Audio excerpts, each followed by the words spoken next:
ইবনে আব্বাস রাদিয়াল্লাহু তাআলা আনহু বলেন, আমার নবীজি এই সূরাগুলো, এই দোয়াটা আমাদেরকে তেমন গুরুত্ব দিয়ে শিখাইতেন। জোরে কোন সুবহানাল্লাহ। এই দোয়াটা আমরা ইন্টারনেটে কেটে দেওয়ার চেষ্টা করব, আপনারা এটা শিখে নেবেন সেখান থেকে। সাহাবায়ে কেরাম সূরা তাওবার 101 নম্বর আয়াত আলোচনা করতেছিলাম, মনে আছে নি? মনে আছে? আল্লাহ কইছে মুনাফিকগরে কয় রকম শাস্তি দিব? কয়বার? দুইবার শাস্তি দিব। সাহাবীরা কয় দুইবার কেমনে? নবীজি বলেন একবার তা করে আল্লাহ তরবারি দিয়া মউত দিয়া তাদের তরবারির স্বাদ অনুভব করাইবে, এটা একটা আযাব।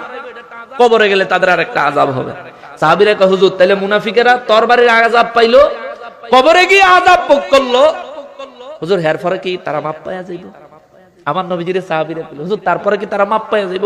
আল্লাহকে হুজুর কোন সুম্মা ইউরাদ্দুনা ইলা আযাবিন আযীম, আমি আল্লাহ কবর আযাবের পরে হাসরের ময়দানে যেন উঠামো, হেনতেনে যেন শুরু হইব, তাদের জন্য আরো কঠিন থেকে কঠিনতর আযাবের ব্যবস্থা রাখছি।